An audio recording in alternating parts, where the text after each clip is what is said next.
amin ya rabbal alamin. Kemudian wa amal junub wal haid fa innahu yahrumu alaihi ma qiraatul Qur'an. Orang yang junub artinya berhadas besar, dan juga orang perempuan yang haid haram bagi mereka untuk membaca Al-Qur'an. Jadi tadi itu pengecualian. Kalau memang dalam keadaan darurat, dia ragu, kok ngelihat tidak ada darah yang keluar, kemudian dia mandi besar. Tapi kalau dilihat kebiasaan, biasanya 6 hari ini kok 5 hari sudah berhenti, ya sudahlah mandi aja, saya tak kepingin baca Al-Quran, sudah rindu dengan Al-Qurannya, maka boleh, dan tidak dianggap makruh. Tapi kalau masih jelas haid, belum selesai haidnya, haram hukumnya. Jadi ini perlunya kita belajar, karena ada saat-saat di mana kita dilarang untuk melakukan ibadah yang biasa kita kerjakan di waktu-waktu yang lain, disebabkan karena ada alasan seperti junub atau haid bagi yang perempuan. Sawaun kana ayatan, walaupun satu ayat tidak boleh. Ibu-ibu yang haid tidak boleh baca Al-Quran walaupun hanya satu ayat. Wa aqalla minha, bahkan lebih sedikit, tidak sampai satu ayat, separuh ayat tidak diperbolehkan. Wa yajuzu lahuma ijra'ul Qur'an ala qulubihima min ghairi talaffudhin bihi, dan boleh menghadirkan Al-Qur'an di hati, boleh. Ya. Kalau di hati diperbolehkan, melafalkan tidak boleh. Wa yajuzu lahuma an-nadhar fil mushaf wa imrarihi al-qalbi, dan boleh melihat mushaf, boleh. Misalnya rindu, sudah kepotong haid, rindu ingin baca Al-Qur'an, lihat Quran, tidak jadi masalah kalau cuma lihat. Tapi kalau menyentuh tidak boleh. Nah, ini sebenarnya ada beberapa ulama yang mengatakan bagi perempuan yang haid diperbolehkan membaca ayat-ayat untuk tahassun pakai shad, untuk menjaga diri.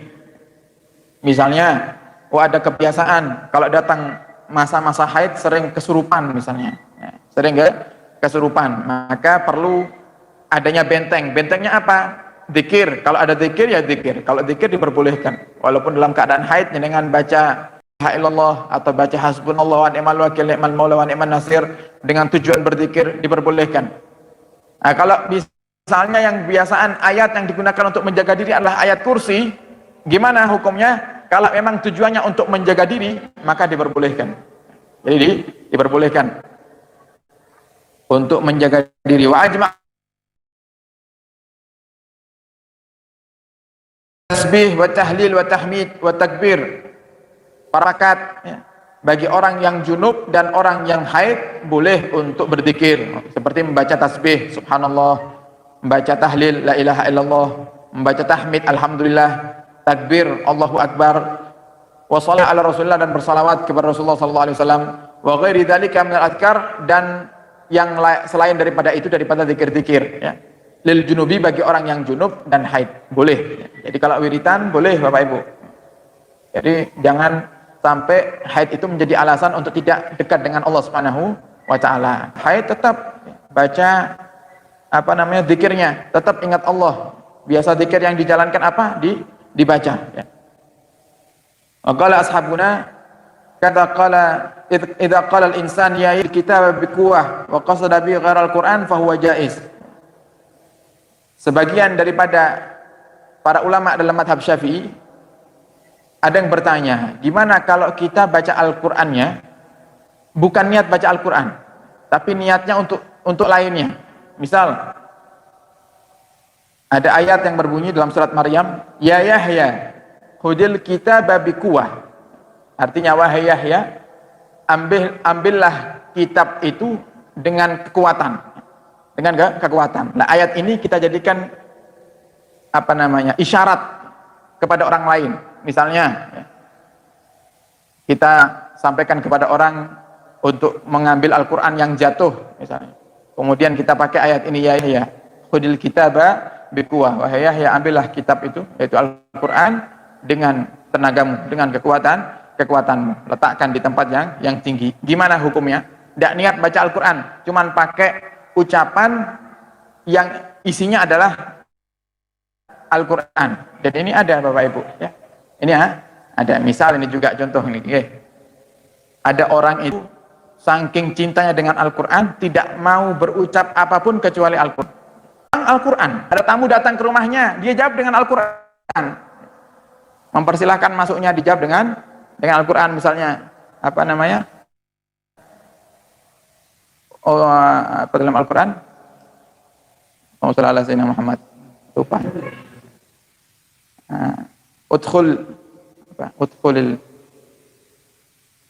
lupa kita. Ada salam, bisalamin aminin.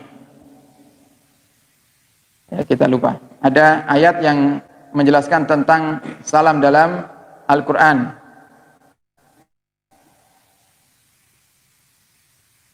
Intinya ayat itu adalah masuklah dengan mengucapkan salam.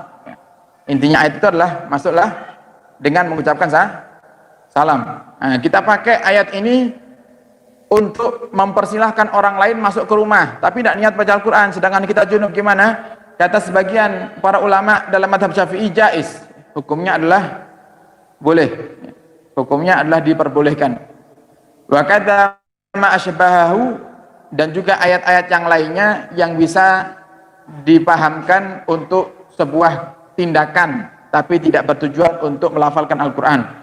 Galu mereka berkata, wa yajuzu lahum an yaqula indal musibah inna lillahi wa inna ilaihi raji'un.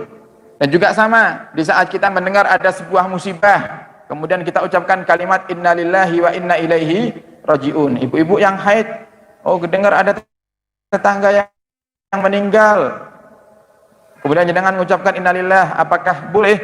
Sedangkan saya dalam keadaan haid misalnya, boleh. Tidak jadi masalah, karena ini sudah menjadi kebiasaan dan kita niatnya bukan baca Al-Quran, cuman niatnya setiap ada dengar musibah kita disunahkan untuk baca kalimat istirja. Kalimat innalillah itu namanya kalimat istirja, tidak hanya untuk orang yang meninggal, tapi saat-saat di mana itu musibah bagi kita, walaupun itu kecil, kita disunahkan untuk mengucapkan kalimat innalillahi wa inna ilaihi raji'un. Mati lampu, Nabi Muhammad pernah mati lampu mengucapkan innalillah. Kalau kita ngabsen ngabsen kebun binatang, ya ora beres PLN korupsi rupanya ini. Malah nuduh yang macam-macam. Harusnya innalillahi wa inna ilaihi raji'un. Sayyidah Aisyah tanya, ya Rasulullah, ini kan cuma mati lampu. Kata Nabi Muhammad, sesuatu yang tidak nyaman di hati seorang muslim itu adalah musibah. Sesuatu yang tidak nyaman di hati orang muslim itu adalah musibah. Jangan beli pentol di depan sana di pasar, belum nyampe rumah sudah jatuh pentolnya. Inna lillahi wa inna ilaihi raji'un. Kebiasaan masyarakat kita dengar innalillah pasti nyambungnya ada yang meninggal. Sinten yang meninggal pentol, jadi tidak harus orang yang meninggal, tidak harus manusia. Musibah apapun itu, sekecil apapun, kalau itu musibah artinya membuat hati kita sedih, maka kita disunahkan untuk istirja. Wa qala ashabuna wallahu a'lam bishawab.